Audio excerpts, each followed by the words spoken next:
Agressive, la nouvelle 156 l'est sans conteste.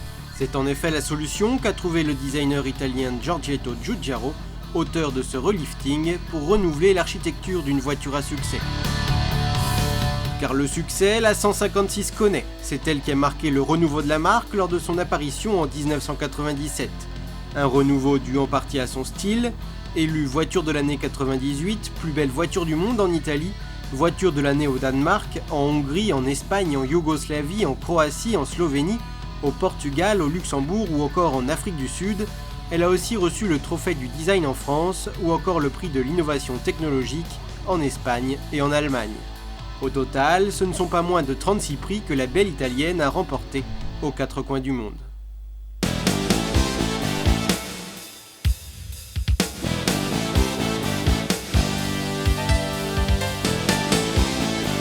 Aujourd'hui, la nouvelle 156 se veut encore plus captivante. Si les lignes de base restent inchangées, c'est l'avant qui reçoit le plus de modifications. Calandre surdimensionné, nouveau dessin des projecteurs composé d'éléments arrondis, chromés sur fond noir, mais aussi une partie inférieure des pare-chocs moins large, autant d'éléments qui participent à l'agressivité du modèle. À l'avant toujours, toutes les coupes horizontales convergent vers la calandre. À l'arrière, le côté sportif laisse la place à l'élégance. Les groupes optiques ont légèrement été modifiés et un profilé entoure l'écusson, mettant en valeur le volume du coffre.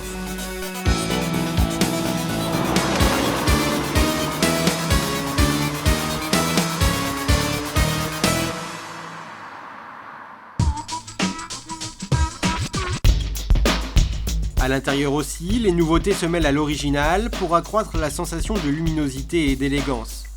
Entièrement redessinée, la planche de bord noire est réservée aux versions sportives. Les autres modèles arborant une planche bicolore, peut-être moins salissante que notre modèle.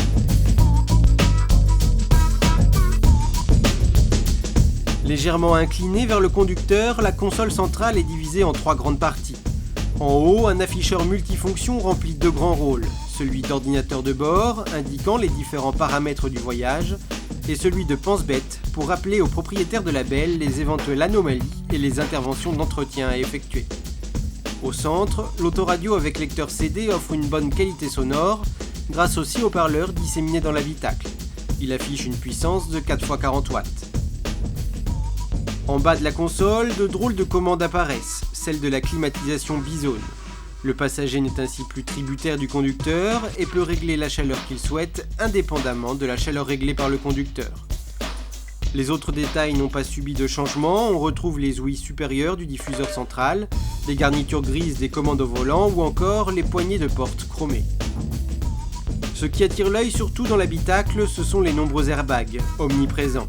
Airbags frontaux, latéraux ou encore Windows Bag sont en effet livrés de série.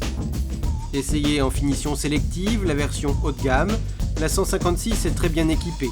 Sellerie cuir, volant et pommeau de vitesse gainé de cuir, régulateur de vitesse cruise control, système IFI Bose ou encore jantes 16 pouces à rayon sont livrés de série.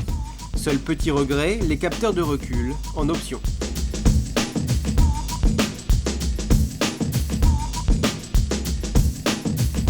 Spacieuse, la 156 offre un volume de chargement confortable et propose une trappe à ski pour les vacances d'hiver.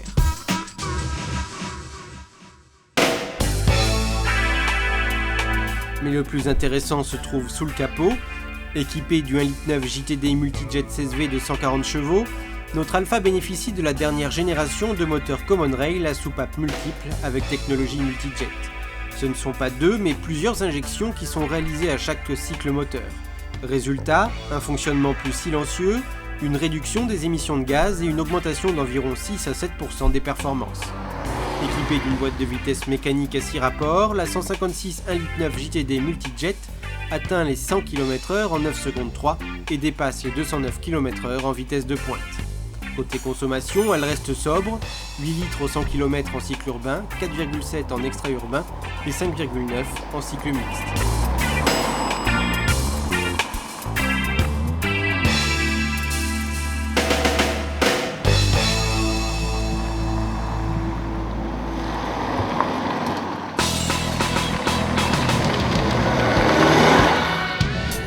frappe le plus sur cette Alfa, c'est que même motorisée par un diesel, la voiture reste sportive. Trop peut-être, et c'est sans doute là son principal défaut.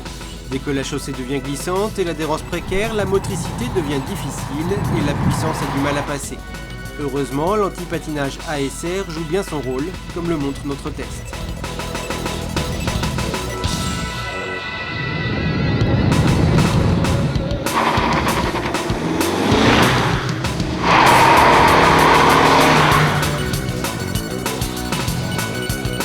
Dans ces mêmes conditions difficiles, la voiture a tendance à subir des pertes d'adhérence, notamment du train avant, là encore vite analysées et corrigées automatiquement par les systèmes électroniques.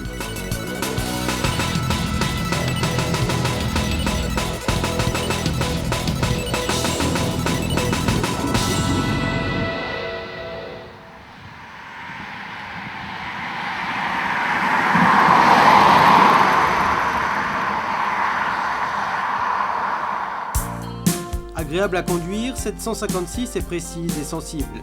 Elle reste horizontale même à l'accélération ou au freinage grâce à des effets anti-plongée et anti-lift importants.